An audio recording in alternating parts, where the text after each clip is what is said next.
Namaste, ladies and gentlemen. Welcome, subscribers. Okay, today's the day of core and breath. And you're joining me here on the mat because you're looking to do some core work and some breath work.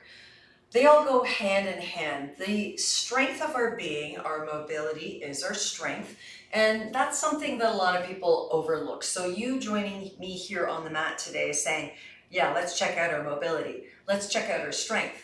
So in order to be mobile, we must know where our strengths are. So we're going to play in that. Most important thing first, though, is the breath. So come to sit with me for a moment and let's explore that breath, like literally. If I could boil all of the yoga and all the physical educational practices and all the sports that I've ever done in the past, what boils down to the most important piece of movement is being in the moment and feeling the prana, the breath. This is the most important part of our being. Without breath, we would cease to exist. So let's take it in. Take your hands to your belly flesh and literally draw the fullness of that breath into draw the breath into the fullness of your lungs. Get really big in your lungs. The lungs go from pretty much your collarbone to your false ribs. That's how big they are. Huge. And there's different lobes to them. So let's utilize the lungs to their fullest capacity. And you'll notice when you do that, the diaphragm presses downward, meaning the belly hopefully has some movement. So keep on breathing as fully as you can and notice if you can distend your belly. Let it distend. And when you're ready to exhale, use your abdominal muscles to go to squeeze that breath out or through the nose. And do that several times over. Become very aware of how the breath expands and contracts the body. Most important piece, contracting, expanding, that's what we're doing constantly. We contract, we expand. Our muscles do not move like rubber bands. They contract and they expand to a fullest length, not like rubber bands. So feel that expansiveness and that contraction. And you've already just made your body much happier, your soul's happy, you're happier by just being in your breath. How simple is that? Core and breath, breathe. Okay, so now that you've got that one down pat, let's start to move the body using the breath in peculiar strengthening positions and shapes that maybe will open you up into possibilities. So I'm inviting us all right now with the mindset of contracting and expanding the breath. See how that is. And then let's move, okay? So come into all fours. I like to use my blanket to do that. And as we find our all fours position, actually before you do that, make sure you have your 2 blocks at the front of your mat. We do want to invite those into our practice for security, for safety, for being optimal. So once you find your tabletop, move your body with the breath. So as you exhale, when you tuck your forehead towards your pubis, this is known as cat back, you're exhaling, you're devoiding the breath. And when you in-breath, let the belly hang, back of the skull towards your sitting bones. I call it, it's like this blossoming of the bum. That is your inhale, and then exhale. Go back and forth between the two. It can be in and out through the sinuses or the mouth. It's up to you. Let it be as fluid as you can invite it to be. Slowing it down. When I get angry, and which can be often, I come into this position. And then I move into a child's pose. And then I allow my belly to press against my thighs and I quell my anger because this is a position for bereavement, for loss, for anger. And that really helps me. So for now, if you want to go into child's pose, go into child's pose. Just moving through your cat-cow is the option and feeling what you're feeling. Yoga is such a great connection to our divine being. And then I'm going to invite everyone, once we're ready, to find just a simple tabletop and then to extend the left leg straight back through the balls of the feet, knit the belly button in, and then lift up through the inner left thigh so the hips stay squared, knit that belly button in, and be in that position, literally be in that position. Now, keeping your right knee anchored and your right toes anchored, pressing into the left hand like a suction cup, pressing the floor away with the left arm, left elbow crease faces the index finger and thumb. Take your right hand to your heart center and find your balance here. Notice where you're a little off. Maybe there's too much pressure in the right hand. Maybe you're leaning and you're wobbling. So find your best way to isometrically drag your left hand towards your right knee, and you'll feel a little bit more stability there, and lift up through the inner left thigh. For 2 more breaths, you've got this. Good.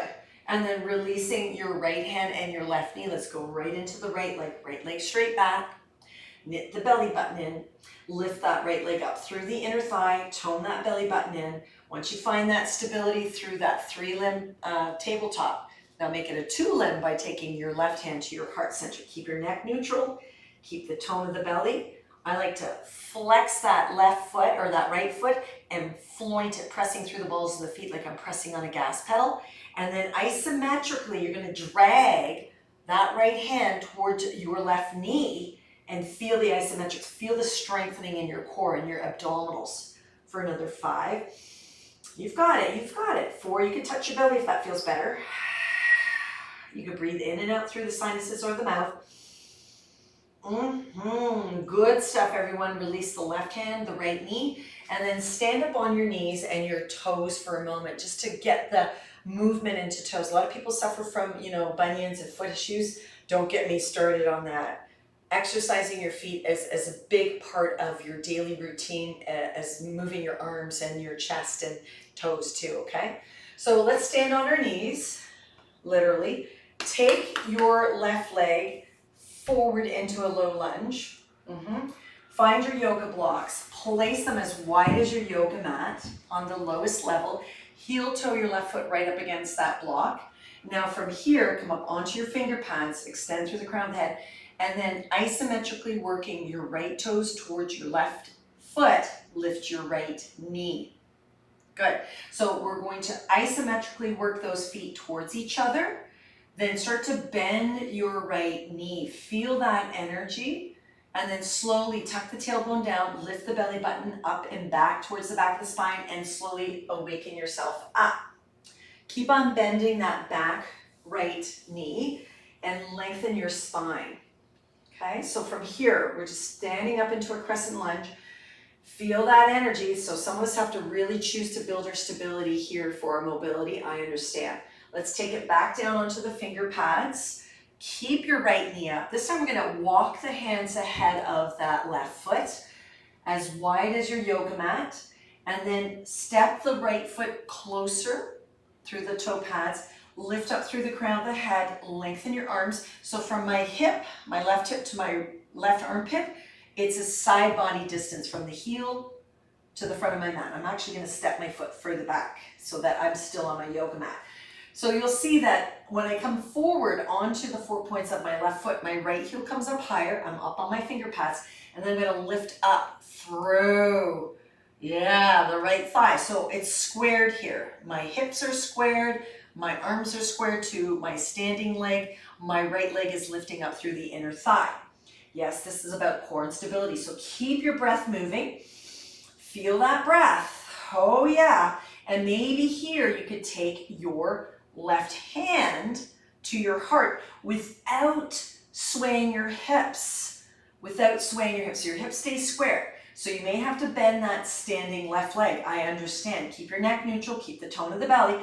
Some of you may partake without swaying towards that left hip.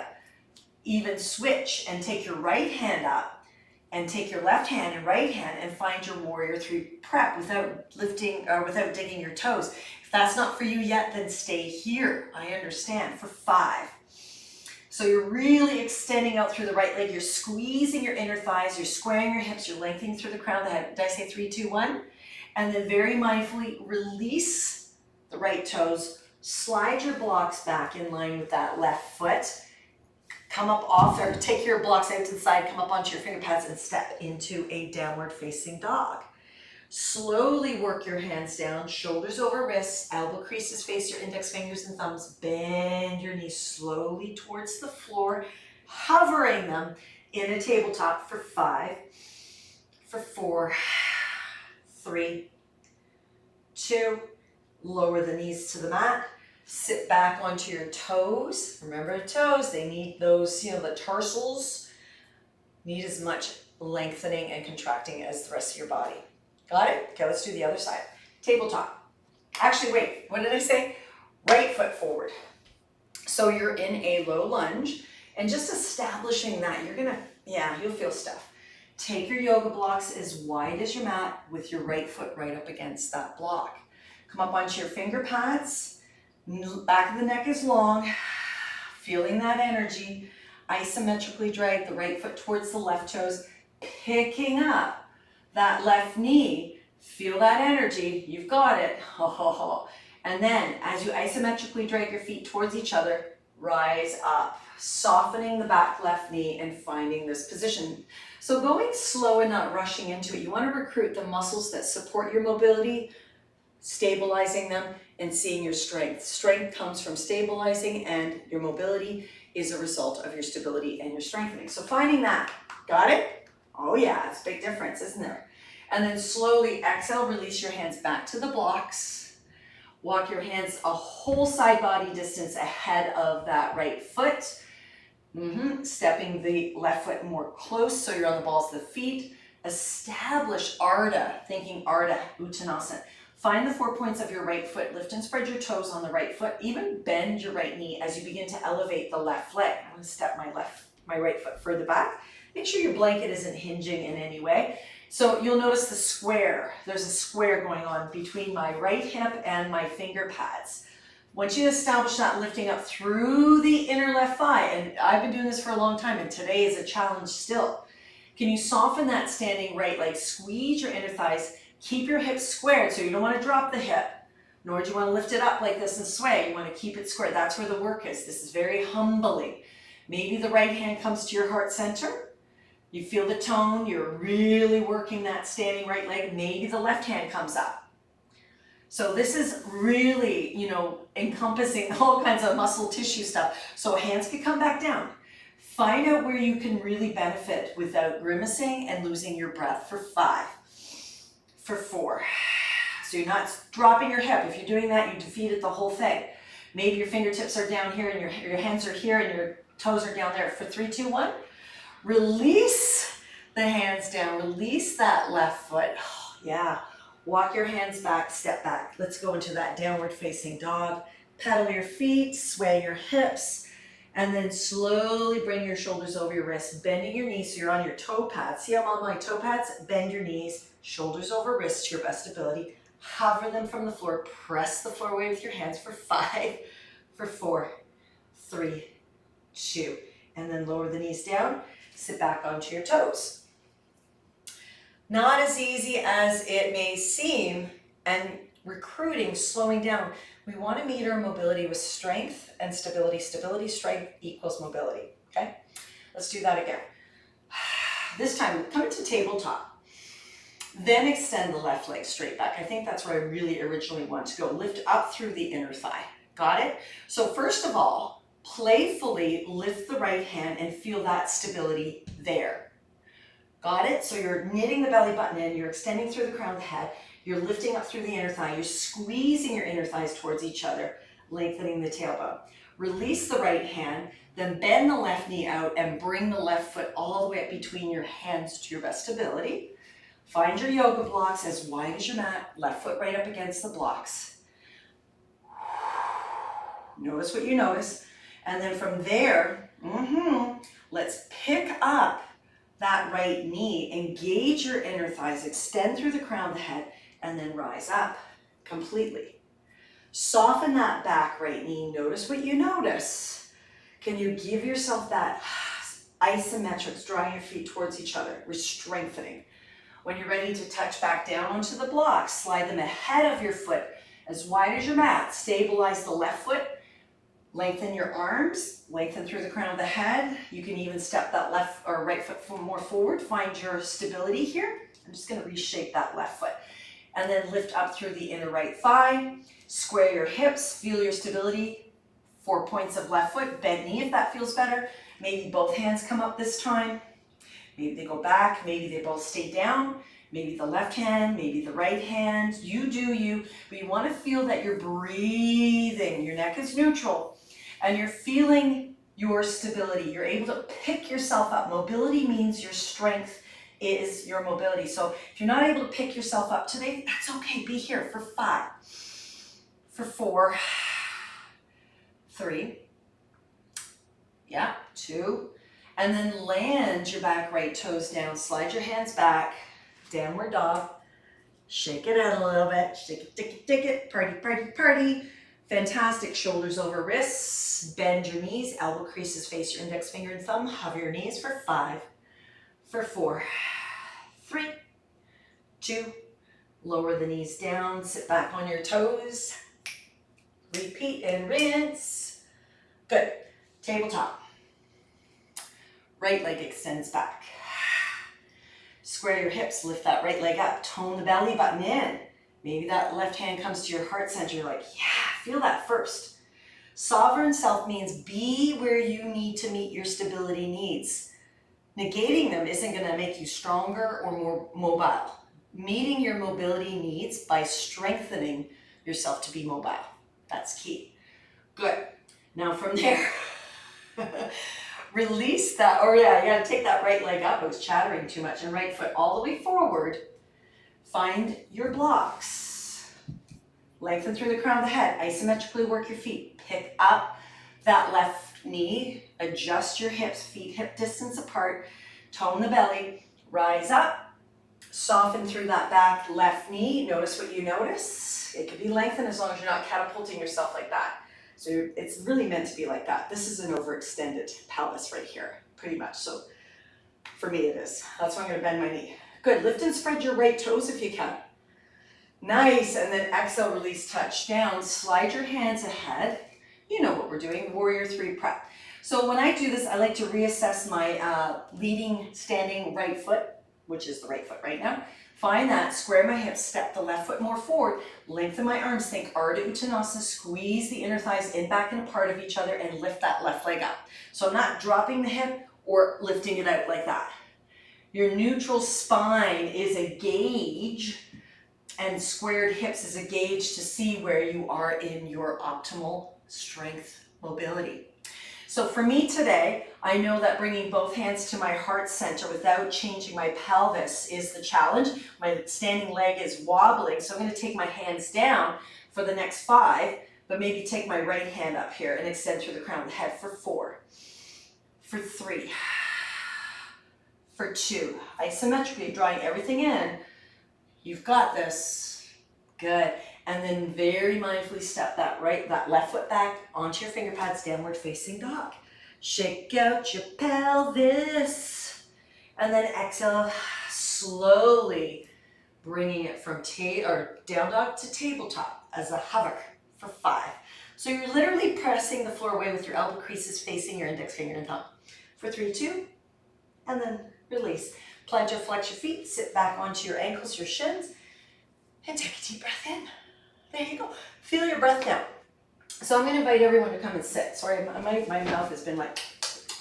So once you come to sit, transition as easily as you may.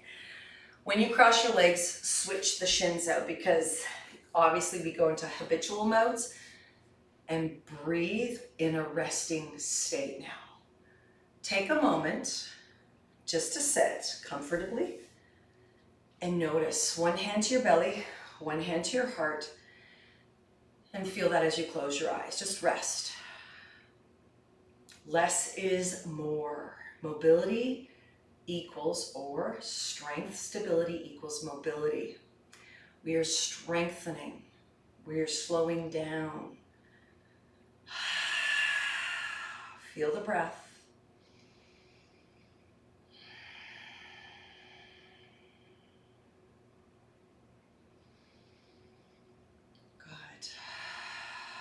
Rest, feel the breath. Go full into the breath, full into the breath. Expand it as much as you can. And contract it.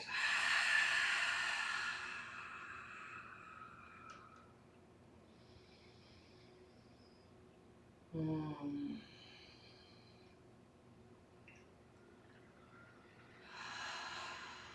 Slip your hands together in Anjali Mudra in prayer. And remind yourself that the practice of yoga, which is connection, mindful movement, breath, and how you choose to think, are the true currents of this practice. So let us go in the fluidity of ascension. Let us grow. Slow down and acknowledge where you need to be. Yeah. Om Namah Shivaya. Namaste, everybody. Thank you. And Om Namah Shivaya simply is put that the light is always there. It's never absent. It's just a matter of us seeing it by being in that space. Slow down. From my light to your light. And remember, you can always email me any questions you have or concerns. I am here as your yoga guide, okay? And if you happen to be tapping into this in July 2020, I'm going to augment just a little bit. Your subscription won't change. Yeah, I'm taking the 45-minute, keeping that. The 20-minute core and breath, yes, keeping that. The 20-minute restore and breath will be added with the meditation. So I'm taking out the meditation as a separate one and incorporating that into restore and breathe. Okay, so there'll just be 3 categories instead of 4. And I think a lot of you forgot about the 4th one on the end. There are 4 categories. So moving forward, less is more. Let us practice, let us surrender, let us breathe, and let us love ourselves. Namaste.